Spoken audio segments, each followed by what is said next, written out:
समाचार में आगे बात करिए माळियाहाटीनी तो सिसोदिया खिमजीभाई हमीरभाई हाटी क्षत्रिय कुमार छात्रालयનો 30મી વાર્ષિક સાધારણ સભા યોજના તૈયારના ભાગરૂપે માળિયાહાટીના ખાતે એક બેઠક યોજાઈ હતી।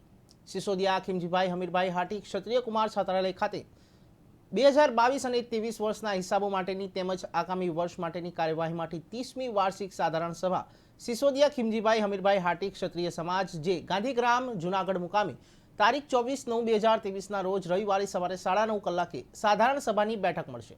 આ તકે માર્ચ એપ્રિલ 2023 દરમિયાન ધોરણ 10 તથા 12ના સ્નાતક અનુસ્નાતક ડિગ્રી ડિપ્લોમા ઉપરાંત ખાસ પ્રકારના અભ્યાસક્રમમાં સારી ટકાવારીથી સફળ થયેલા વિદ્યાર્થી તેમજ વિદ્યાર્થીઓનું બહુમાન કરવાના તૈયારીના ભાગરૂપે માળિયાહાટીના ખાતે બચુભાઈ સિસોદિયાની વાડીએ ઉપસ્થિત પ્રમુખ સિસોદિયા રામાભાઈ ભુરાભાઈ, જીતુભાઈ સિસોદિયા, હમીરસિંહ સિસોદિયા, બચુભાઈ સિસોદિયા, વિરલભાઈ ભરગિયા અને સહિતના આગેવાનો ઉપસ્થિતિમાં બેઠક યોજાઈ હશે। આવનારી 24 તારીખને રવિવારના રોજ સવારે 9 કલાકે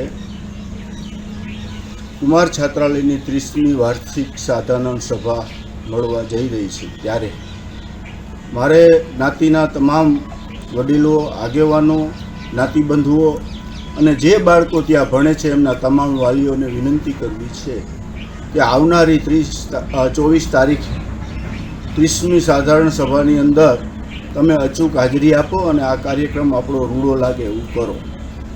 આપણા બાળકો જે 10 ધોરણથી ઉપર કોલેજ અને એન્જિનિયરિંગ કક્ષાએ ઉચ્ચ માર્ક પ્રાપ્ત કર્યા છે અને ક્રમમાં નંબરે આવ્યા છે એનું સરસ્વતી સન્માન સમારંભ પણ તે દિવસે આપણે રાખ્યો છે। તો બધા જ્ઞાતિબંધુને મારી વિનંતી છે કે બહોળી સંખ્યામાં તે દિવસે હાજરી આપે। અમારા બોર્ડિંગના પ્રમુખ અને એમની ટીમ ભાઈ રામભાઈ ભુરાભાઈ સિસોદિયા અને એમની ટીમ માળિયા ખાતે આજે આમંત્રણ આપવા આવી છે। અમે એમને સપોર્ટ કરીએ છીએ અને બહોળી સંખ્યામાં લોકો હાજરી આવી સમાજના તમામ ફિરકાના લોકોને વિનંતી